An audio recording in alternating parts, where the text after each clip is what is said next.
Hello everybody, welcome back to another episode of The Casual Criminalist. Today, oh good lord, I just recorded a horrible one like a couple of days ago and now I've got the Bali dismembering case.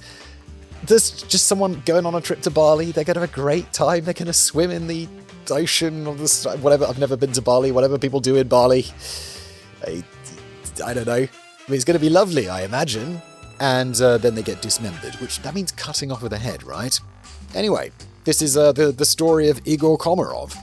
Wasn't Komarov the name of a famous astronaut? Anyway, thank you to Danny for writing this script. To me, always a treat to have a Danny script. So, if you're new here, the format of the show, I've never read this before. I'm gonna read it. You're gonna listen. We're gonna explore it together, dear listeners, and see if we can figure out what's going on.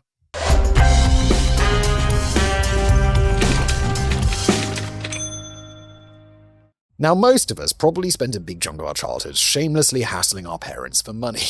No, never. But it can feel a bit more awkward when you're a fully grown adult and you're still frantically begging your mum and dad to dip into their pockets and bail you out. Yeah, I know some people who are like around my age and still it's like, sometimes they'll just be like, hey, mum and dad. Which is fine. But I'm glad I'm not that person. In the case of 28 Ukrainian Igor Komarov, the situation was particularly awkward and particularly frantic. For starters, he was asking for $10 million. By the looks of things, he needed it pretty urgently. Oh my god. Also, if I phoned up my mum and dad, like, you know, they're not poor, that's for damn sure. I phoned them up and asked for $10 million, they'd be like, you what? The fuck? And no, Igor sent his polite request in one of several video messages that appeared to have been recorded under duress. He didn't look in very good shape and claimed that some of his limbs had already been chopped off. He was almost certainly going to die very quickly unless his dad coughed up the full $10 million to his mysterious kidnappers. I'm at this point really hoping, Igor, that your dad is some sort of oligarch and that they captured you in Bali and your dad will just be like, of course I will pay. I think I probably have $10 million somewhere in Bali. Let me send my guys. Or I feel like this would be a situation where you send Liam Neeson. Today's episode of the show is brought to you by Saily. Look, I think one of the fastest ways to ruin a trip is realizing you don't have internet and you need to get to your hotel and you can't order an Uber or even open Google Maps without getting absolutely destroyed for roaming charges. And that is why I have started using Saily. Saily is an eSIM app that gives you mobile data in over 200 destinations without needing to swap physical SIM cards. Then you're like, do I have that pin? Where'd you get a pin from? I'll be like to my wife, can I borrow one of your earrings? Very annoying. You just download the Saily app, you choose your plan for wherever you're going, you install the eSIM one time, and your phone connects automatically when you land. And honestly, that one-time setup is probably my favorite feature. No hunting for SIM cards in airports, no standing in line at phone stores, no trusting a random kiosk that may or may not disappear overnight. They also have regional plans if you're traveling across multiple countries, plus built-in security features like ad blocking and web protection. It's just one of those travel things that quietly removes a surprising amount of stress. Get an exclusive 15% discount on Saily data plans. Use the code CASUALCRIMINALIST at checkout. Download the Saily app or go to saily.com/casualcriminalist. And now back to today's episode. The series of leaked video messages could potentially contain some of the most disturbing footage you've ever likely to uncover in the dark waters of the internet. Oof. Yet surprisingly, the original video was met with widespread derision from an unsympathetic public when it was first leaked online in February 2026. Holy shit, this is incredibly recent. It was all just one element of a head-scratching chain of events which may have been sparked off by something as innocent as a soppy Valentine's Day post on Instagram. This may have led to a military-style kidnapping on the Indonesian island of Bali, a period of torture that may have spanned several days, and a severed head found near a river that was initially difficult to identify. Oh my god. At first I was like, yes, this isn't actually going to be a dismembering case. This is just going to be a fake one, where the son's like, yeah, I'm going to, kidnap myself and get money out of my parents or whatever, like a piece of shit. But at least he's not going to get dismembered. But I guess that's not what happened. And unfortunately, there are still far more questions than answers in this very recent case. Theories abound that scam call centers were at the very heart of this operation, and that there was either a brutal Ukrainian criminal gang war which was resolved on foreign soil, or a violent act of retribution from Russian agents which had little to do with the ongoing Russia-Ukraine conflict. Igor Komarov may have been an entirely innocent victim caught up in somebody else's argument, or a man with a dubious past who was betrayed by his own friends and associates. There's even a suggestion that maybe Igor Komarov was never really a victim in the case at all. Ooh, that was my initial wildly guessing theory. Blue Monday.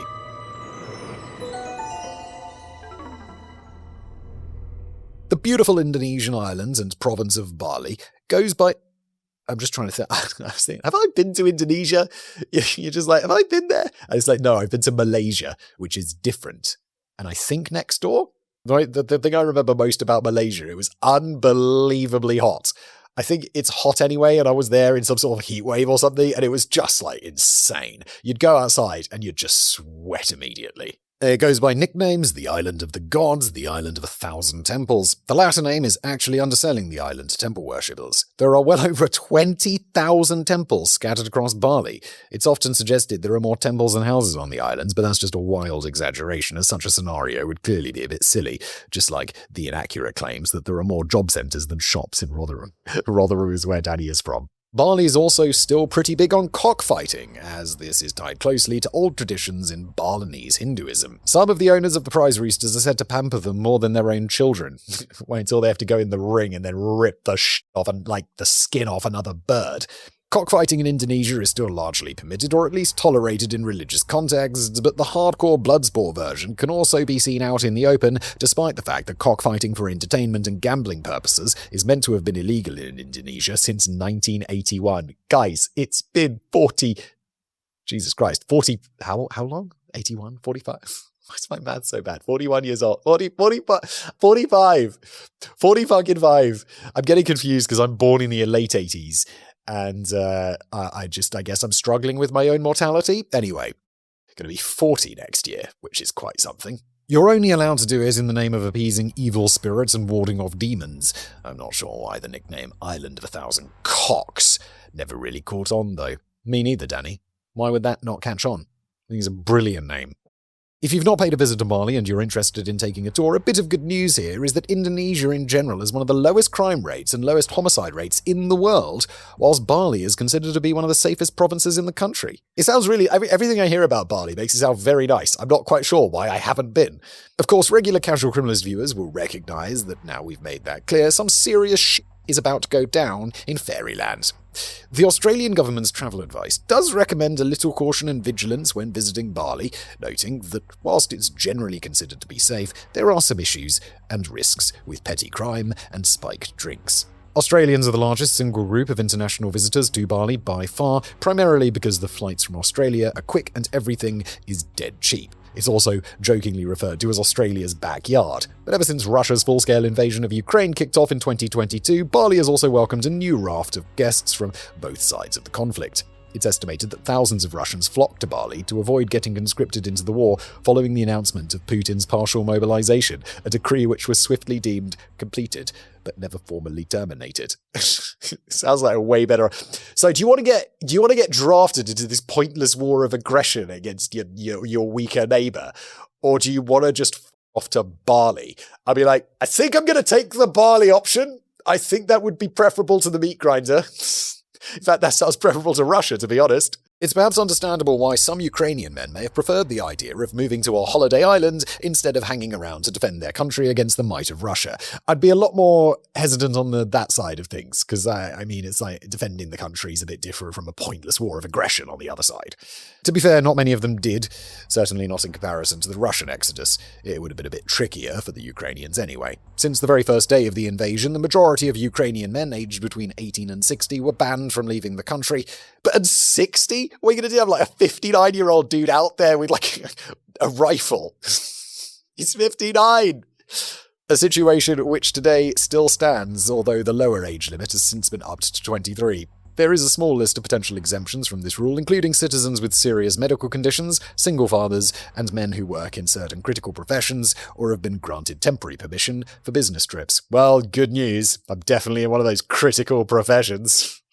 How would the world function without YouTubers and influencers? Maybe better? But it's not entirely clear why 28-year-old Igor Komarov was allowed to travel to Bali in February 2026 for a holiday, along with his 2 Ukrainian companions. That's largely because we really don't know much about any of them at that time, and even some of the details that emerged later have never been definitively proven. Igor appears to be the son of a very wealthy businessman from the city of Dnipro in the eastern part of Ukraine, so maybe his rich dad got to pull a few strings. You bet. And I mean, honestly, like, if it was my kids, I'd be like, fuck yeah, I'm going to pull some strings, get the plane, load up the plane, let's go. It's often reported that Igor may have been something of a businessman himself, although he never appears to have been legally attached to any business entity. Well, that makes him sound real shady, Daddy. He could have just been employed in a business or, like, I don't know, worked for his dad's business or something. Aside from that, all we know about this man for sure is that he could be mistaken for a slightly better-looking Ed Sheeran. Oh, and he sports some quite distinctive tattoos, including a pretty gothic piece of artwork stretched across the right of his chest, which appears to depict the Grim Reaper, along with a slightly less distinctive bunch of Roman numerals all down one of his arms. Interesting choice. We know even less for sure about the male friend that accompanied him on the trip, a guy called Alexander Petrovsky, who again appears to come from a wealthy background. In fact, there may have been some strong business connection with the fathers of the two friends. I mean, it wouldn't surprise me. We do know a little more about the third member of the group, and that's because Igor's girlfriend, 25-year-old Yeva Mishalova, was something of a minor celebrity in Ukraine. She was a business owner and Instagram lifestyle influencer with over 200,000 followers. No shot. It's almost a cliche, isn't it? Going to Bali, the Instagram. So she spent much of her time frequently posting videos on fashion, beauty, and travel whilst plugging her own business, which went by the name of Girly Food, and sold sugar-free, low-calorie syrups for iced coffees. Honestly, sounds like a pretty good idea. Yeva was naturally keeping up her presence on Instagram during the holiday, posting photographs of herself in a bikini against the landscape of Bali, and admirably resisting the urge to crowbar her iced coffee syrups into every shot. If I was on holiday and I was like, had that sort of thing to promote, I'd be like, it's going in every shot. Every shot. It's paying for my holiday. Let's go. Her boyfriend didn't usually get much of a look in or even a mention. It might have been the case that Yeva wanted to keep their relationship private. Yeah, I mean, sure. Or perhaps there was a good reason why Igor preferred to keep a low profile. Also, people do. Like, people like to keep a low profile. You know? That's just how it is. I like to keep a relatively low profile. I mean, obviously, I'm an internet person. But for an internet person, I generally keep things a little bit in the down low because I like my privacy. Then again, maybe not, because there was one notable exception in a photograph posted on Valentine's Day 2026. Oh my god, this is all incredibly recent, Danny. It got 20 pages somehow.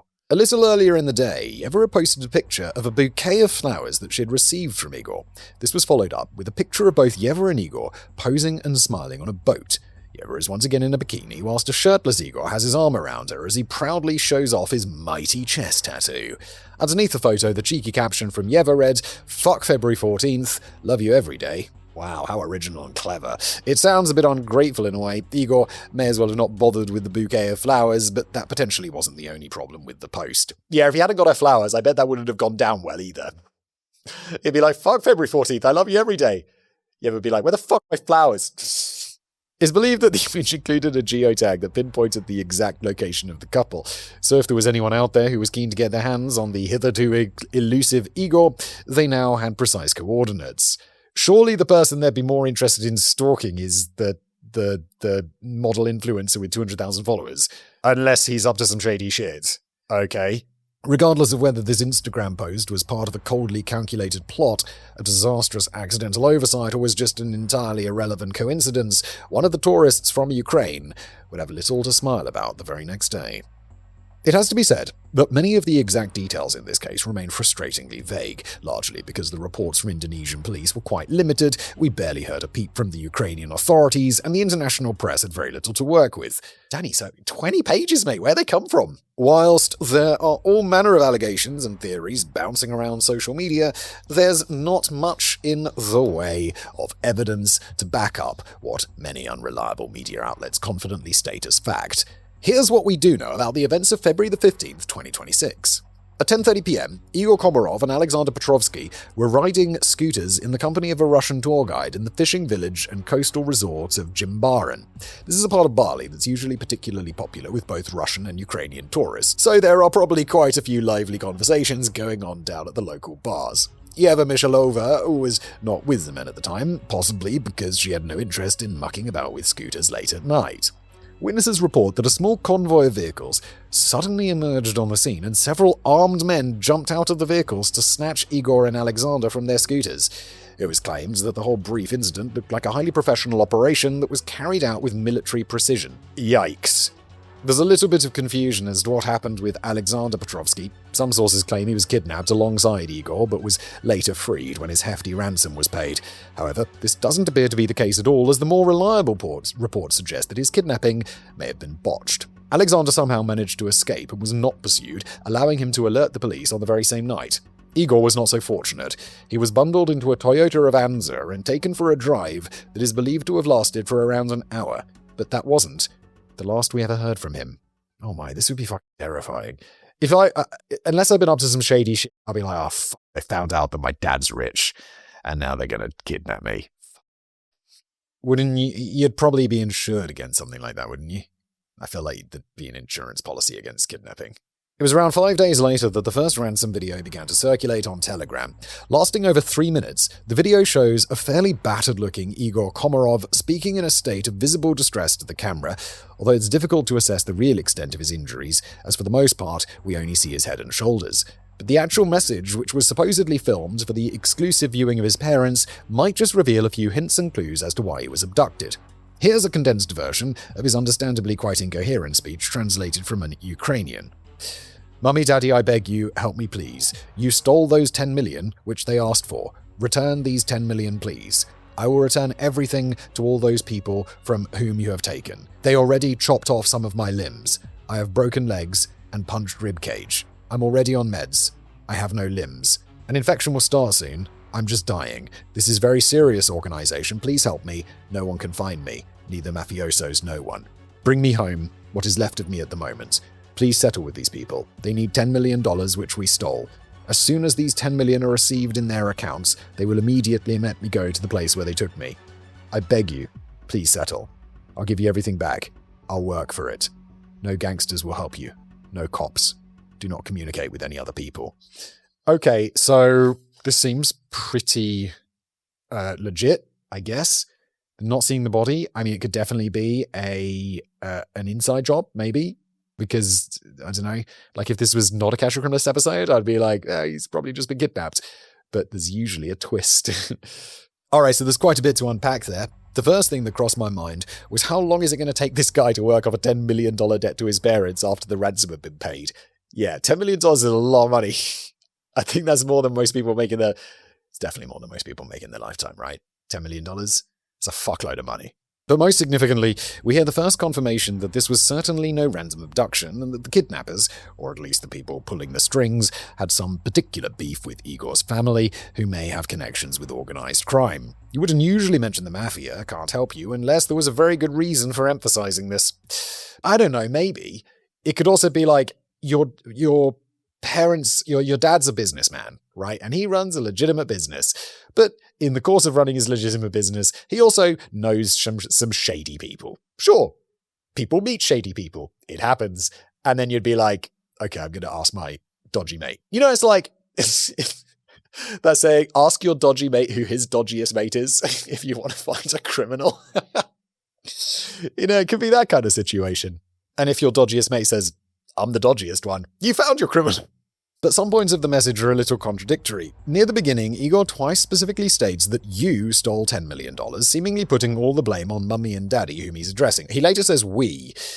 It implies, I'm figuring he probably works for the family company, and they did something dodgy to these people, and they think they stole 10 million off him. Maybe they did. I don't know. But he later mentions the money that we stole, indicating that he might not have been entirely innocent himself, unless he's accepting blame for just being a member of a criminal family. Then there's those injuries. He can't seem to make up his mind whether his kidnappers have chopped off all his limbs or just some of them, and this might partly explain why common reactions from thousands of viewers who watched this disturbing footage were not of sympathy or horror, but of doubt, ridicule, and scorn. Oh no, if it's going to be true, isn't it? And I was just like, dude, are you missing your legs or are they broken? And he's like, they broke them off. I'll admit that I was hesitant about watching the footage, and I would strongly recommend against searching for the video, although I realize I'm probably pissing in the wind when I say that. You're not, Danny. I think that's really useful. I would not go and look for this video anyway. And it doesn't actually sound that bad. compared to, the shit you can see on the internet. I mentioned it, I don't know, there's something, when you stumble across things, you're like, oh, and you could never unsee it. Google Safe Search, you let me down. But my initial reaction to the first video was not of revulsion, but of deep suspicion. It just doesn't seem right at all. If he's making the claim that some or all of his limbs have been chopped off, you'd think it'd show some evidence to prove that the guys weren't just making idle threats. All he does is briefly hold up his heavily bandaged arm to the camera for about a second, which proves nothing except that it's definitely still attached. His eyes look weird too. Whilst the implication seems to be that he's got two black eyes after being beaten viciously around the face, he looks more like a goth whose excessive eyeliner got smudged as he was making his way to the graveyard disco in the rain. He also spends much of the video repeatedly rubbing his face, which is probably the last thing you'd want to do if it was heavily swollen, as it would be incredibly painful. Even the delivery of his lines seems a bit off. It's more like he's acting quite badly, rather than displaying genuine pain or distress. Uh-oh. I don't want to believe it's real, but then also his head, he ends up with his head chopped off, right? Of course, we could be completely wide of the mark with this assumption, and we would get further clues in subsequent video messages released over the next few days. But in the meantime, this would be a good moment to nip over to the city of Dnipro in Ukraine to see if we can dig up anything further about Igor's family background and ponder over whether the roots of this ransom can be traced all the way back to something as simple but as deeply annoying as a scam phone call. All right. Power corruption lies.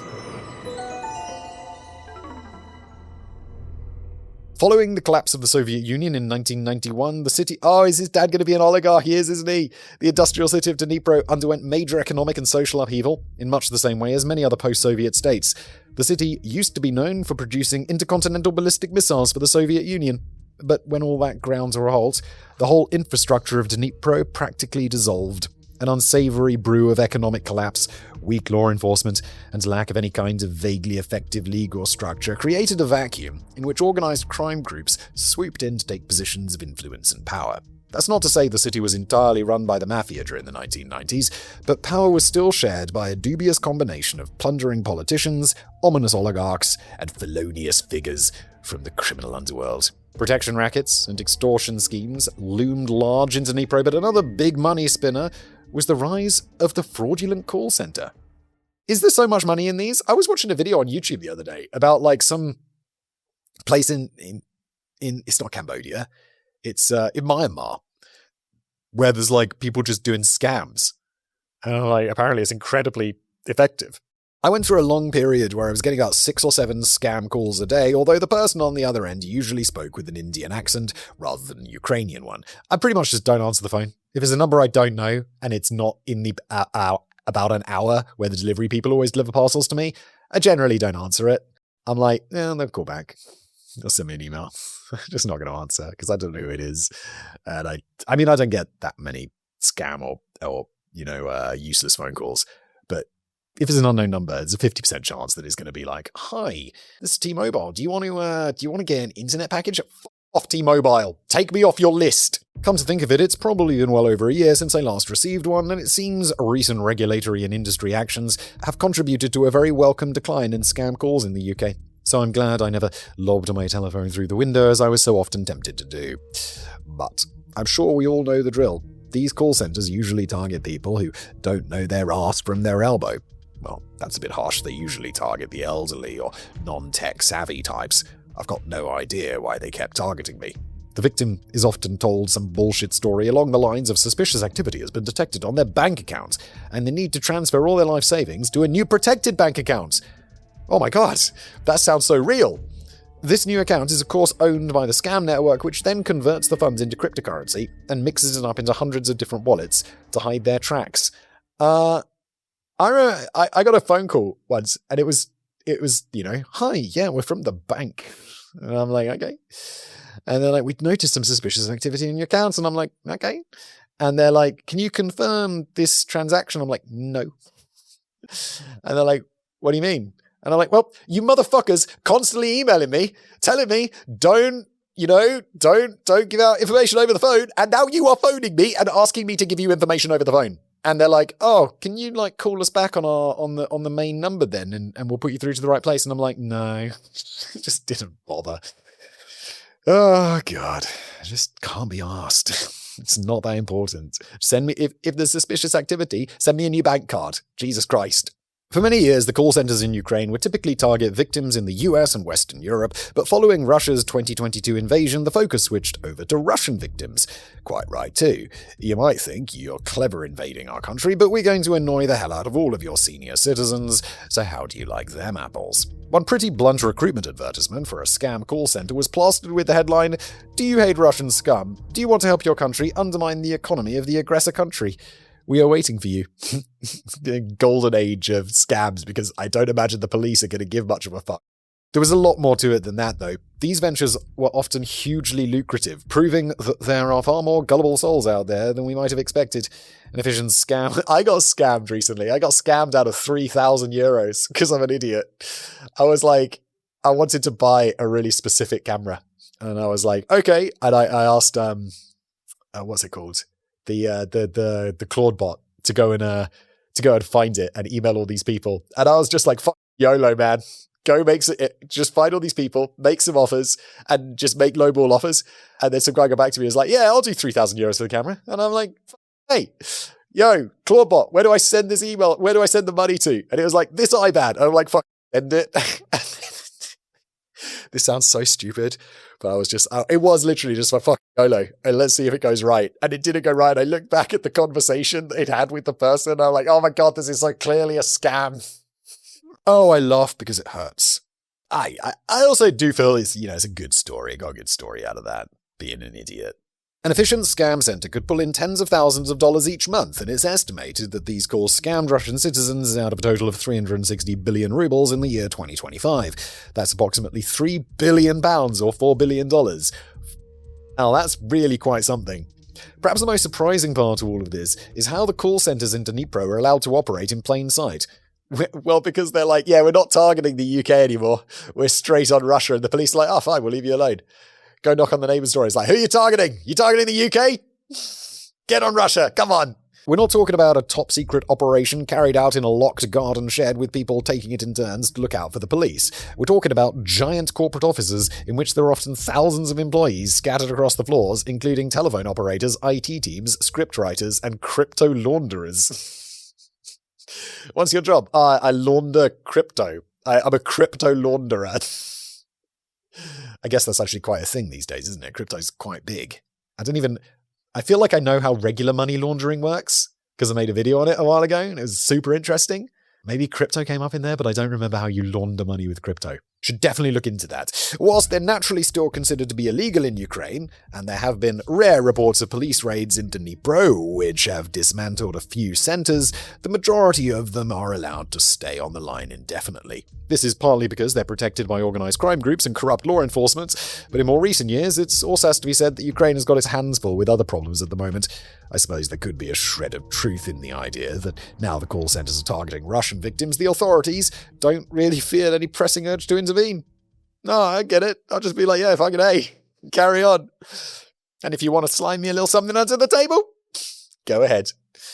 Now, it's widely reported that Igor Komarov's father may have had a hand in some of these call centers in Dnipro.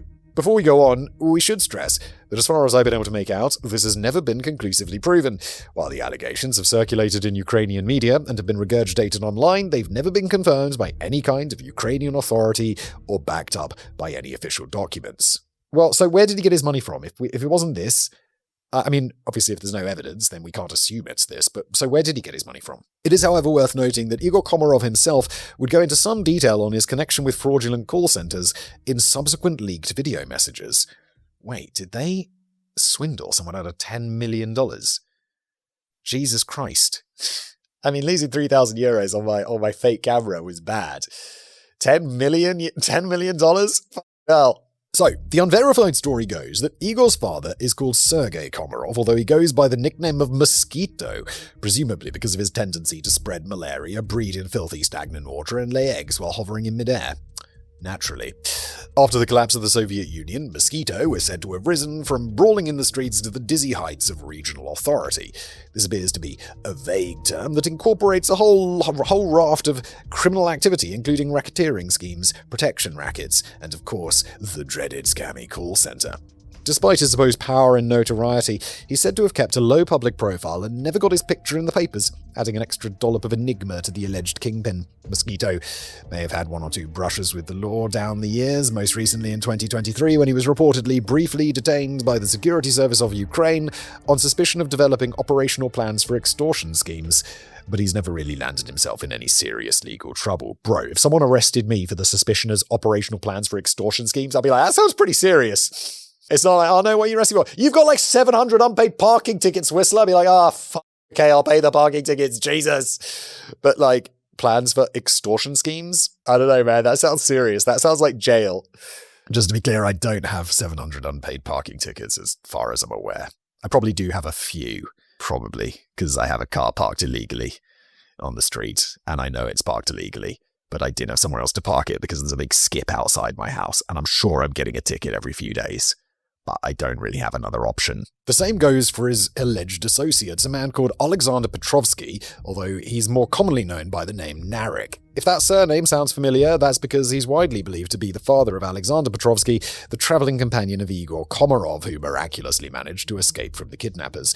Ukrainian media outlets report that at the peak of Narek's alleged criminal career, again involving call centers, racketeering, and providing security for business protection schemes, was around 2004. Does providing security for business protection schemes mean that you're just like, it'd be a shame if these windows got broken, wouldn't it? Maybe you should pay for the insurance. I'm the insurer. After this, he reportedly moved to Germany and ploughed much of his criminal proceeds into more legitimate business enterprises and even philanthropic ventures. But he still held close ties with Ukraine. He was actually photographed standing alongside the serving Ukrainian president, Petro Poroshenko, in Istanbul in 2019, during the signing of a document granting independence to the new Orthodox Church of Ukraine.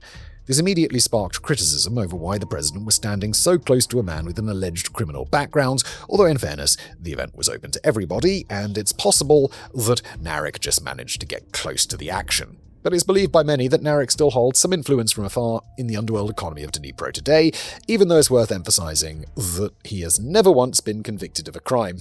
I mean, this doesn't, it's like, he was standing like this criminal guy was standing next to an important guy. It's like, let me tell you about Jeffrey Epstein. So this leads us to the question of just how much involvement, if any, Igor Komarov and Alexander Petrovsky had in the business affairs of their fathers. Whilst we don't know much about the seemingly privileged lives of Igor and Alexander, we do know for certain that they weren't averse to landing themselves in trouble. They were both part of a group of 13 men who were detained by Dnipro police in 2021 on suspicion of, quote, hooliganism, with the use of firearms, which carries a maximum prison sentence of 7 years. That might sound a bit hardcore, but it seems that nobody had any intention of taking a life on that day, as the firearms used were traumatic, non-lethal pistols.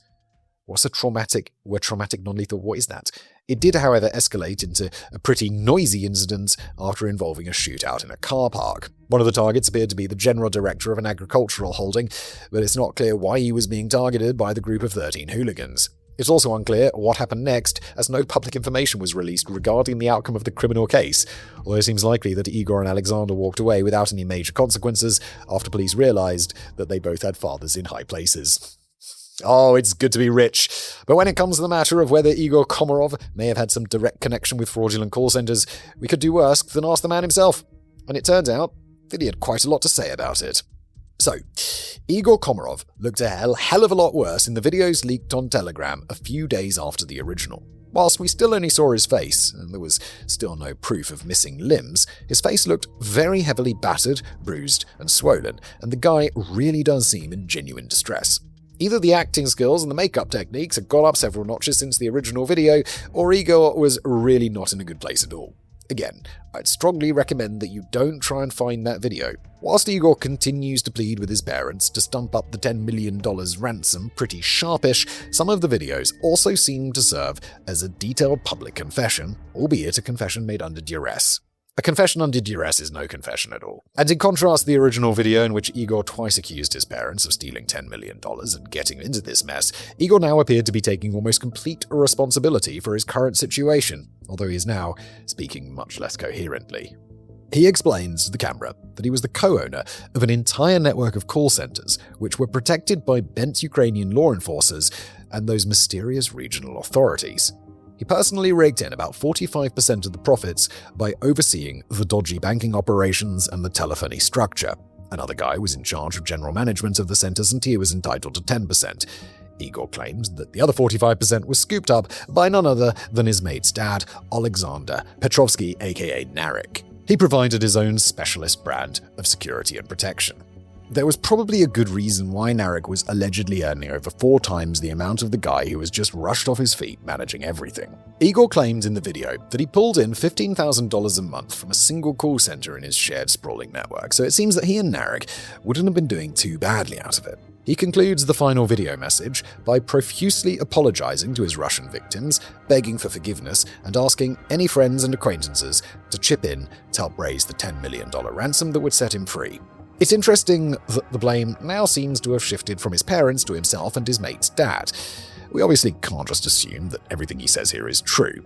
If I were being repeatedly beaten, tortured, and threatened with the removal of more limbs, I'd probably be prepared to falsely confess on camera that me and my mate's dad were responsible for any crimes you put in front of me. Incidentally, these video ransom messages have yet to be definitively confirmed as authentic, although the chances of them being AI-generated seem incredibly remote. Maybe the first one they were like, our makeup's not working. Either let's actually beat the shit out of you so it looks more authentic, or we'll AI those injuries. If we can't do it now, we'll probably be able to do it in like 6 months. I mean, goddamn. I saw this clip the other day of like Friends, you know, the TV show, and it was Friends, except if they were all like gym bros and they were all on tren. And it looked so real. It was crazy. And they're working out with Arnold. And it's like, God damn, we have come some ways. But assuming this man was indeed the real Igor Komarov, and his life was in immediate danger, what were his parents, the Bali regional police, and the Ukrainian authorities actually doing about it? Well, we never really heard too much from Ukraine. The acting head of the Ukrainian embassy in Indonesia, Yevhenia Shinkarenko, told the Jakarta Globe that she was aware of the ransom videos circulating on the internet, but could not confirm anything about Igor Komarov's background, or even that he had been kidnapped. She stated that the embassy had never been approached by the police or immigration office for any kind of support. Isn't the job of the embassy, maybe be a little bit proactive? Maybe? We never heard a peep from the family.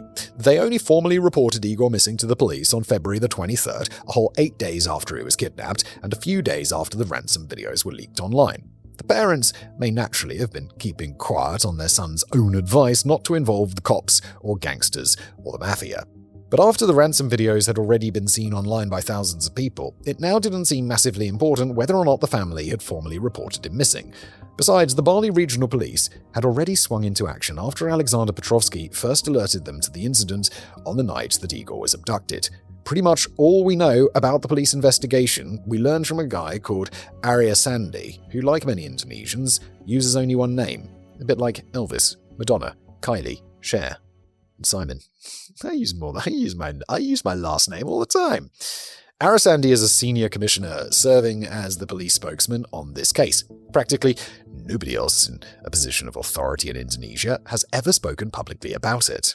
Which is a bit odd because it seems like quite a major crime that's going down in a supposedly very safe place. Arasandi doesn't seem to know or care too much about Igor's history, stating that it was outside the police's jurisdiction to determine Igor's background in his own country, and that they were just treating him as a typical foreign tourist. He also made it clear that they had neither requested nor received any foreign intelligence relating to the matter. Does no one care? But the Bali Regional Police had certainly been busy in the days that followed the abduction. Good. Whilst precise dates are a bit fuzzy, at some point in late February, investigators sifted through CCTV footage plucked from the streets of Jimbaran that night that spotted a Toyota Avanza that matched the description of the one into which Igor was bundled, flanked by 2 motorcycles. This already looked dodgy. It later transpired that the Toyota Avanza, along with the 2 motorcycles, had been rented by an individual using a fake passport, and they were never returned. After perusing more CCTV footage, investigators were able to track the movements of the small convoy on a journey that lasted around an hour. The destination was a pretty swanky luxury villa on the Tabanan Regency on the southwestern coast of Bali. Wow, guys, they just followed you with cameras? Okay. Again, it later transpired that the villa had been rented using forged passports. We could presume that this was possibly the location where Igor was forced to record his ransom messages, but there was now no sign of either Igor or his abductors. The police, why did you move so slowly? It was there for days. The police did, however, find fragments of evidence which painted a worrying picture in shades of crimson. The Toyota Avanza had been abandoned near the property and was found to contain traces of blood. There was further blood stains splattered all across the walls and floors of the villa, which were found to match the blood traces in the car. Uh-oh, he was actually really hurt. The property also contained a bag and a cell phone which were confirmed to belong to Igor Komarov. A DNA sample was requested from Igor's mother to determine whether there was a match, but it would take a short while to get the result. In the meantime, the signs were not looking good, and the natural concern here was that the police may have found the villa too late to save him. The concern only intensified when, in a separate development on February 27th, something nasty was discovered near the mouth of a river, just under 20 miles away from the villa. Oh my god. Is that going to be his head? Oh god. The police were called to the Was River in Kutawal village after local residents reported the grim sight of human remains scattered close to the water.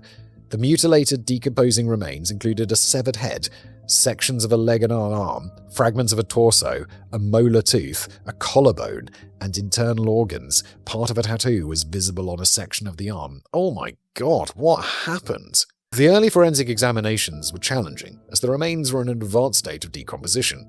It was estimated that the Caucasian male had probably died about 3 days earlier, on February 24th. Further DNA testing would have to be undertaken to make official identification, and again samples were requested from Igor's mother, along with the relatives of other males who had recently been reported missing. How many Caucasian males are going missing in Bali? What the fuck? And whilst we were waiting for the DNA results on the blood found in the villa and the car, and the remains found at the mouth of the Was River, the questions continued to pile up. Many of them are still unanswered today. Was there still a chance that Igor Komarov— Danny keeps typoing it as Romarov. I don't know why, Danny, it's not helpful— had played a role in staging his own kidnapping and indeed his own death in a bid to extract money from his rich dad? If not, then why had he been killed so quickly after recording the ransom videos when there was a potential $10 million up for grabs? Yeah, it is weird, right? I feel like you'd hold on to him for a bit longer in hopes of getting the $10 million. Unless maybe something went horribly wrong, but then, what happened to his body? If the first message had been intended solely for his parents, then how did it end up getting leaked online? Could this have been the work of Russian special services, a rival criminal gang from Dnipro, someone surprisingly close to the family, or an aggrieved Russian pensioner who was getting really fed up with scam phone calls? And could that simple Instagram post from Yeva Mishalova have intentionally or unwittingly led a gang of murderers to their target? Intentionally? Holy shit. What makes you think this? Atrocity exhibition. The police were convinced, early on in the investigation, that Bali simply had been the unfortunate backdrop for a plot that was hatched and carried out by foreign nationals, a scenario which might be perceived as becoming increasingly common on a supposedly safe island with reassuringly low crime rates. To complicate matters further, it was believed that the criminals had likely entered Indonesia illegally using those pesky fake passports. Really? I'm like, there's levels to fake passports, right? Like the fake passport that you can rent a car with is going to have way less scrutiny on it than the fake passport that you're giving to an immigration officer to enter a country. He scans it through a machine, that tells you if it's real. The guy at the car rental place is like, yeah, it looks good. I feel it much more unlikely that they managed to get in the country with fake passports. Anyway.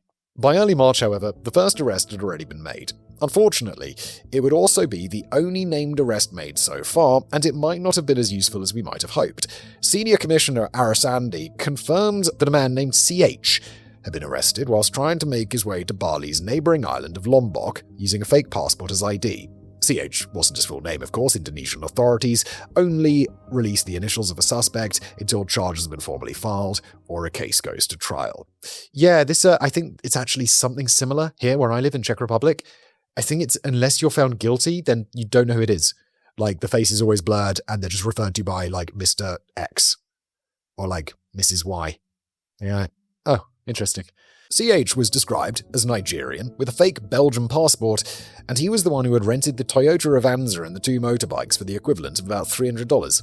But that may be the full extent of what he did, and he may not have been a member of the main criminal gang. He insists that he was simply given the job of hiring the vehicles by a group of strangers. He was well paid, but he had absolutely no idea of the heavy that was about to go down. Maybe he had not a fake passport, but a stolen passport, perhaps? Seems more likely to get through customs. Not customs, border control. Arasandi indicated the police appeared to believe his story.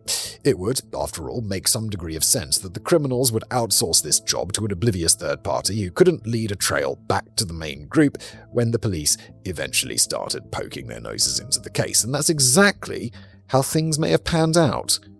Or was it? Some unconfirmed Australian reports suggest that another individual of Indonesian origin was also arrested for supplying passports to CH, but details on that are, well, I was going to say scarce, but they're practically non-existent.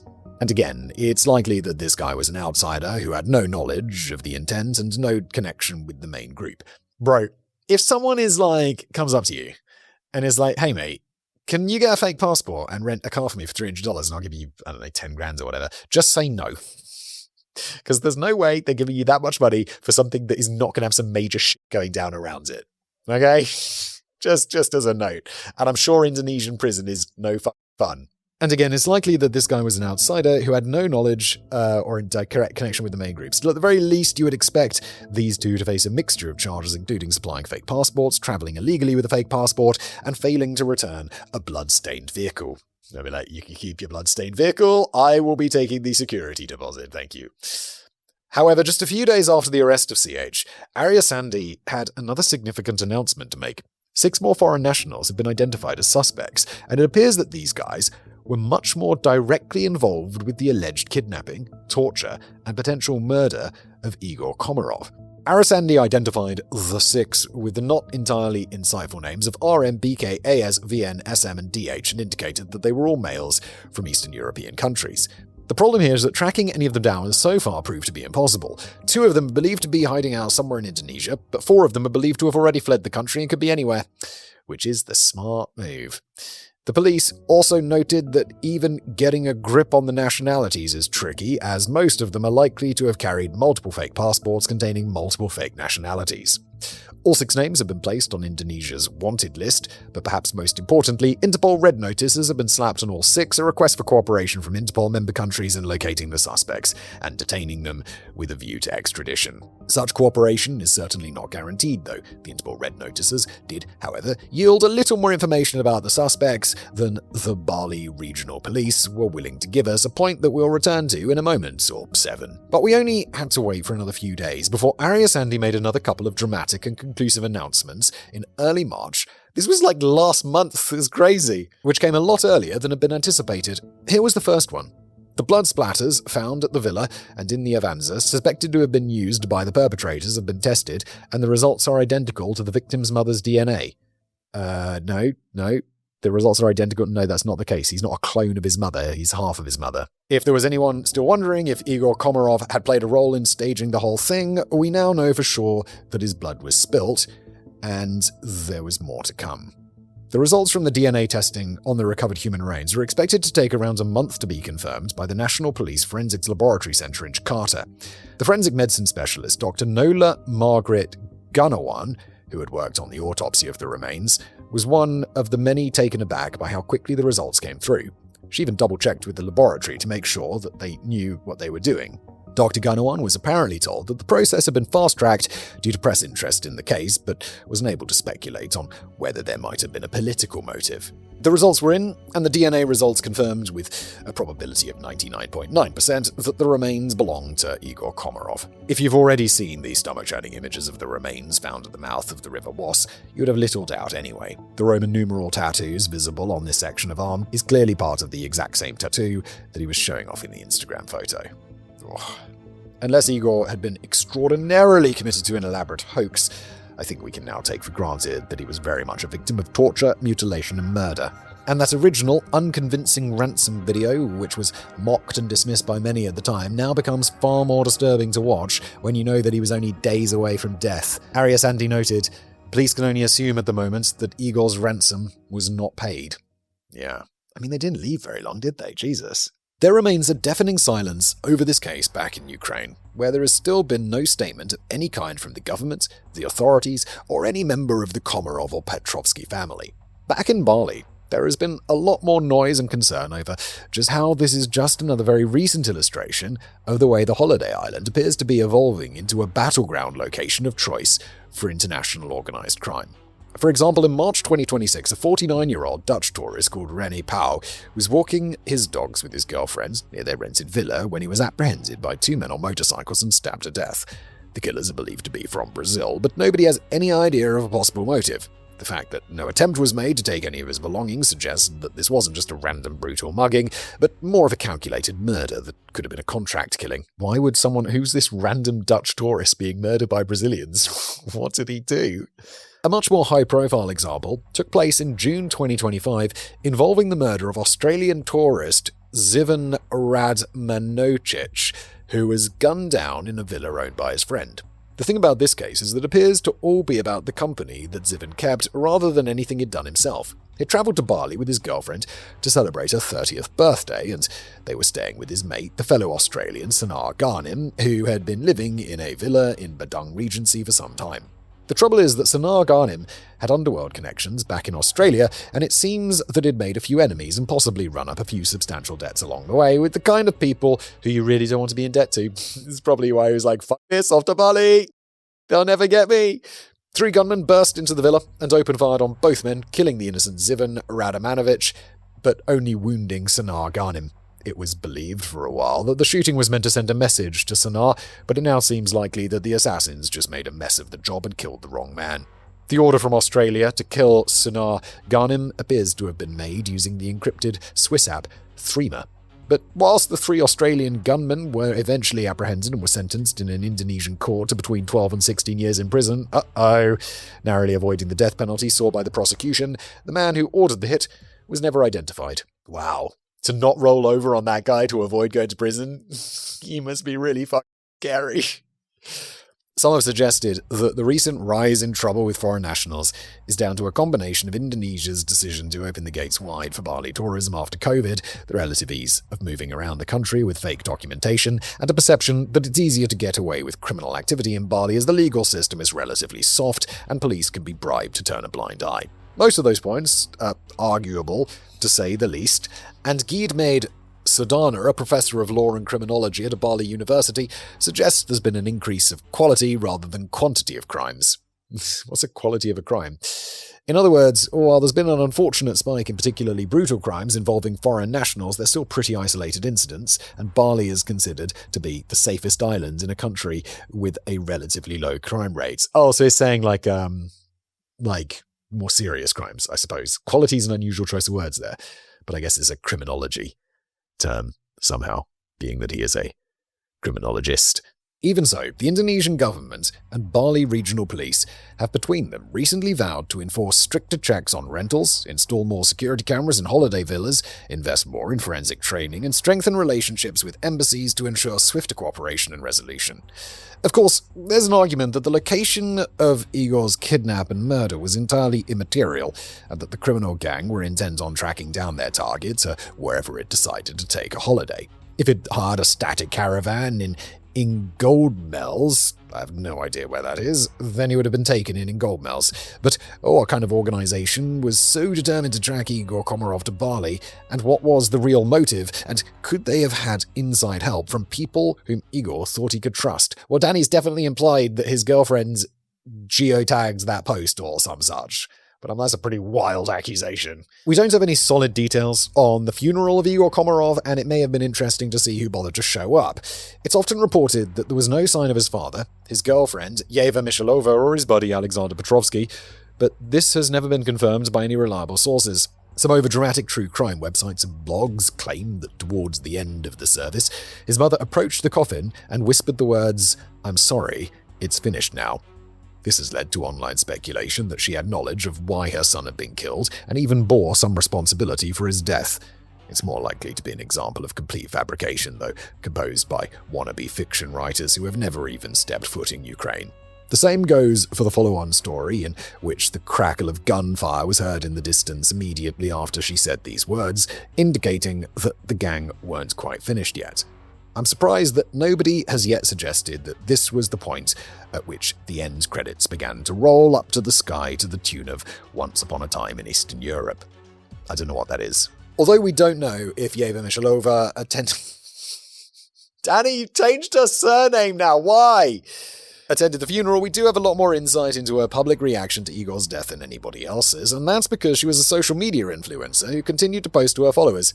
There has always been deep suspicion over whether she may have double-crossed her boyfriend and deliberately led the criminal gang to Bali with the Instagram post containing a geotag. It did seem odd that an experienced influencer with over 200,000 followers would reveal her exact real-time location in an Instagram post, particularly on the only photograph that revealed Igor's face. Yeah, that was the only one where she did that? That's odd. We don't know how long they've been dating or how much they really knew about each other's lives. It's possible that Yeva was hiding a secret and that a controversial Instagram post had a very unusual sponsor. Could the whole relationship have been nothing more than a trap? Those who harbour suspicions about Yeva's role in all of this point to the tone and nature of her subsequent Instagram posts following the kidnapping and murder of Igor. This is actually a little confusing, as some of the more significant posts have since been deleted. Perhaps slightly weirdly, the photograph of Igor and Yeva on the boat is still there, although the comments have now been turned off. Probably for the best. It's often pointed out that on the very same day that Igor was first abducted, Yeva was happily posting on Instagram about a book that she was reading. But that's not remotely important, as this would have been posted long before Igor was abducted at 10:30 p.m. The posts following this do get a little stranger, though. Merely 2 days after Igor was taken, Yeva posted a promotional collaboration with a health and wellness company, Perla Helsa, in which she was hawking a thrilling new brand of water, which was apparently both healthy water and sexy water. Good to know if you're not completely satisfied with your current choice of unhealthy and unsexy water. Moving forward to February the 20th, and 5 days have now passed since the incident, and the ransom videos are on the brink of being leaked online. Yeva Mishalova is spending the day promoting a brand of facial cream on Instagram, and later on that same day she posts a picture of herself bopping away in a nightclub in Bali. The latter was deleted shortly afterwards. It's pretty weird. I mean, even if you're not particularly close with them, you've got to be like, oh no, I'm going to look like a right psycho. Aren't I, if I do this? No? Did it cross your mind that you might look like a right fucking psycho? This kind of post didn't always get the kind of reaction that she might have been hoping for, especially after it was confirmed that Igor Romanov had been murdered. Igor Komarov, Danny, had been murdered. Many more of her recent posts now have comments switched off, which is maybe a good idea, as the following comment was pretty typical. How much did you get paid to sell him out? God damn. While some may have found it distasteful to say the least that Yeva appeared to be completely ignoring the predicament of her boyfriend and was instead just hitting the nightclubs and cheerfully ploughing on with enthusiastic promotions for facial cream and sexy water, there are a few points to bear in mind. Firstly, she did eventually address the incident on the 31st of March after several weeks of inactivity. Yeva posted a photograph of herself in tears, accompanied with the text, "I've been silent for a long time, and I want to sincerely thank everyone who supported me without unnecessary drama. You are very valuable to me. Right now I'm going through a loss. I'm working with a psychologist. I'm cooperating with the investigation. Please do not spread rumors. Do not post content about me, and respect my boundaries. I'm not returning to my usual rhythm right now. I'm only showing my presence very carefully. Thank you to those who are here for me in a human way. I'll be back when I have my strength."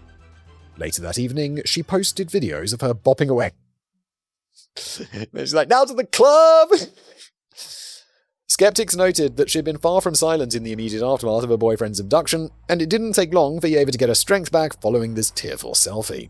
By early April, she was back posting regular upbeat and perky content whilst promoting her iced coffee syrups. Business must go on, I suppose. One point that not many people seem to have picked up on is that Instagram has the option for scheduling posts, and it's not so outlandish to think that Yeva might have pre-scheduled a few posts to run in late February so that she could relax and enjoy her holiday. Oh, I'm sorry, I thought she was promoting these on holiday, like as part of her, she's like on the beach at Bali using some face cream. Oh, in that case, I think if it's just random her in a bathroom doing face cream, then I'm pretty sure it would be scheduled ahead. Like, that's how sponsors work. So what we assume to be inappropriately breezy promotional posts during a crisis could have just been scheduled much earlier in the month, and cancelling them wasn't an immediate priority for Yeva, who had more traumatic matters on her mind at the time. Can't you see that? I guess Instagram wouldn't say, but they'll know when they were uploaded. Also, wasn't she in a club in Bali? Even the picture of her dancing in the nightclub in Bali could have been taken much earlier in the holiday. Okay, fair. It was only when all the scheduled posts dried up that Yeva finally seemed to fall silent for over a month. We don't know either way, but it's a possibility. But it does seem unfair to criticize Yeva for carrying on with work in early April. I suppose it seems unsavory to some because of the bouncy and jovial tone of her promotional posts, but that's just her line of work and it's how she earns a good living. Yeah, the thing is, like, this can happen, and you still got to go back to work. Like, I don't know how much grief time people get, like, off, but you got to go back to work at some point, don't you? If she'd worked in a factory, I doubt that anyone would have raised an eyebrow over the thought of her returning to work after several weeks after the death of her boyfriend. But returning to work as a social influencer just doesn't seem to be so acceptable. More than that, it fueled further suspicion that she was involved in the death. For what it's worth, I think the Instagram post with the geotag was entirely irrelevant. Igor was kidnapped the very next day after the photograph was posted and the location revealed. So if we're to believe that the post led directly to the abduction, we have to assume that the criminals came across the photo whilst browsing Instagram and then hopped on a plane for a spontaneous trip to Bali. But this isn't what happened at all. The operation had been planned out well in advance, including the rental of the villa and the vehicles. Oh, okay, so I assume this was a very quick rental situation. This was never some last-minute rush job based on a surprise photograph. We don't know how the criminals obtained the information that Igor was taking a holiday in Bali, and of course it's possible that someone in Igor's inner circle betrayed him, but they must have had the information long before Yeva posted on Instagram. It's interesting that Senior Commissioner Arasandi hasn't ruled out Yeva's involvement. When asked about it by the press, he simply responded, "It's possible, but we don't know that." And that's a pretty accurate summary of where we are today. It's possible that Yeva was involved, but we just can't make assumptions based on her carrying on with her job, and there's no evidence or any word from any authority that she bears any responsibility. Yeah, I mean, there's nothing there. Like, as much as I'm making fun, I don't think she had anything to do with this, to be honest. On the plus side, she picked up another 30,000 followers on Instagram since the holiday in Bali. As for Alexander Petrovsky, we know so little about the man that it's hard to see where exactly he fits in with this story. If only he had been a YouTuber or something. It does seem a bit sketchy that he managed to get away from the abductors and alert the police when the whole operation was meant to be carried out with military precision. It's also weird how the criminals don't appear to make any attempts to pursue him. This has helped spark theories that Alexander must have been the mole who sold out his mate in what may have been some kind of internal war that erupted between the fathers of the two men. Again, fairly speculative there, isn't it? However, it could be the case that the abductors were never remotely interested in Alexander Petrovsky, and that they only ever had one specific target. So it was never a botched kidnapping, and Alexander never made a miraculous and slightly unconvincing escape. He was just never part of the plan. We also have to remember that Alexander's father, Narek, was mentioned several times in one of the ransom videos as the kingpin of the illegal scam centers who was pulling in half the profits. It would seem unlikely, though of course not impossible, that Alexander would have been involved in a plot that would spawn public criminal allegations against his own father. Maybe there will be some intriguing revelations to come about how the criminals managed to track down Igor Komarov, but until then we're in the dark. There's no evidence yet of an inside job, and of course a serious criminal organization is likely to have more than one way to keep tabs on an individual, which don't necessarily involve getting their claws into friends and associates of the target. Like, people tend to lead fairly public lives. This guy's girlfriend was an influencer, so maybe she posted like 2 weeks ahead, "Oh my god, looking forward to going to Bali. Bali, we're going to go to Bali." And the criminals are like, "I wonder if she's going to Bali with her old boyfriend, eh? Eh? Probably. Let's go set it up." So that leaves us with the final question of which breed of organization was likely to have carried out this operation and the real reason behind the murder. Well, there are a couple of other questions and mysteries that also remain unresolved. I'm still troubled by the fact that the original video still seems strangely fake, even when you now know that Igor would be dead within a few days of filming it. And it still seems bizarre that Igor was killed so quickly after his abduction when there was a $10 million ransom at stake. I suppose this could obviously have just been because the gang didn't want to hang around for too long. Every extra day that they stayed in the villa increased the risk of getting caught, and it was only a few days after they'd vacated the property that the police were on the scene and tracking the journey of the Toyota Avanza on CCTV. But again, maybe they never had the slightest intention of ever getting their hands on the $10 million. I mean, it doesn't feel like for all of the planning, not to have another place to go and not to have a plan of holding someone for at least a few weeks or whatever for them to get $10 million together makes it seem not very well planned at all. So it's like maybe they just were going to kill him anyway. Getting away with it.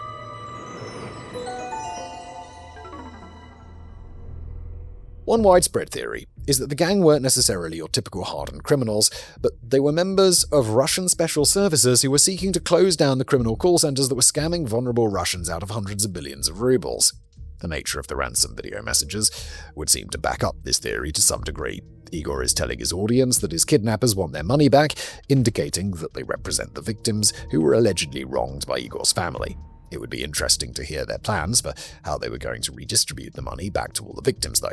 But those Interpol red notices might help point to a different story. Whilst the Bali regional police were tight-lipped about the 6 suspects, offering up little more than their initials, the Interpol red notices went into more detail on names and nationalities.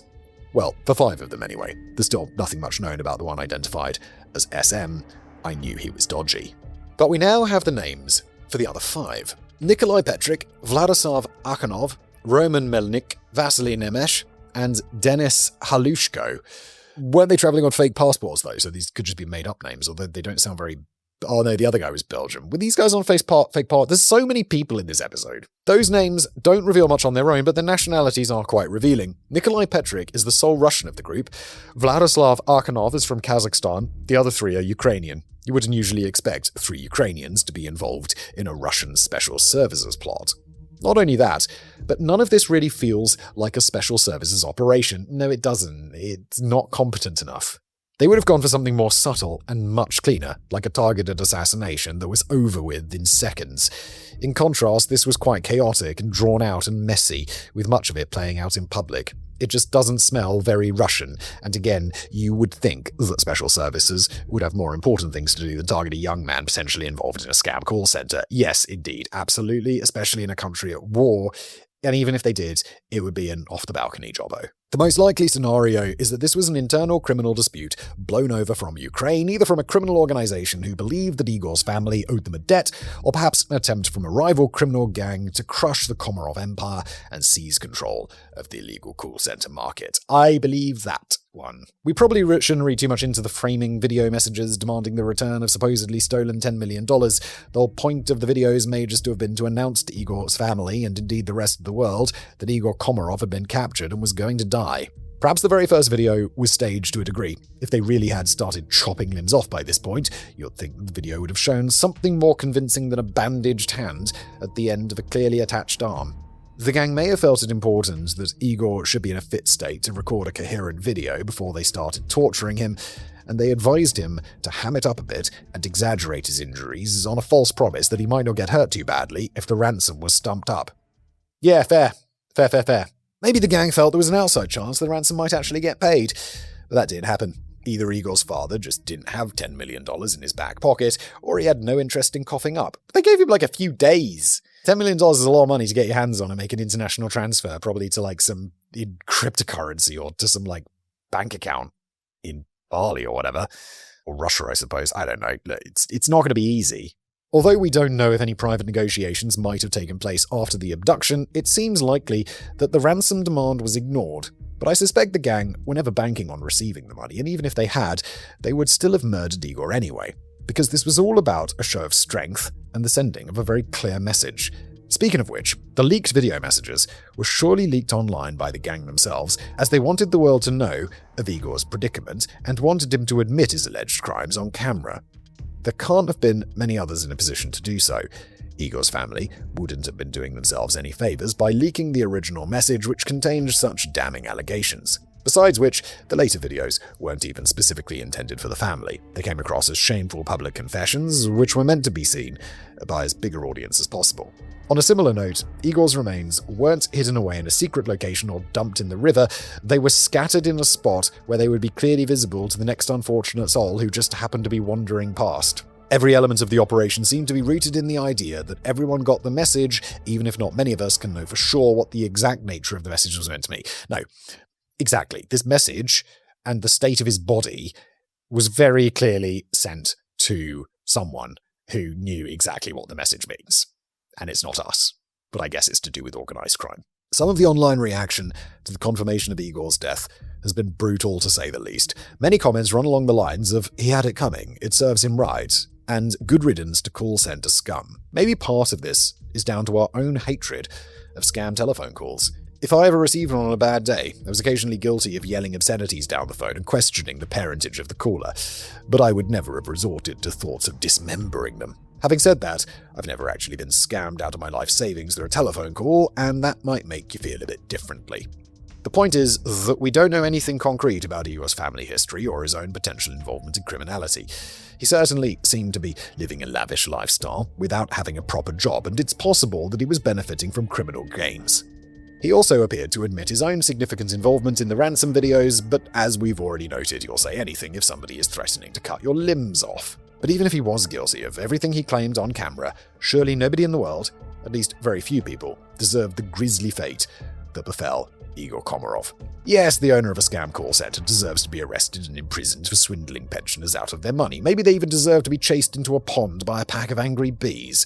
But do they deserve to be tortured and mutilated for several days before getting dismembered? That seems a bit extreme to me. Likewise.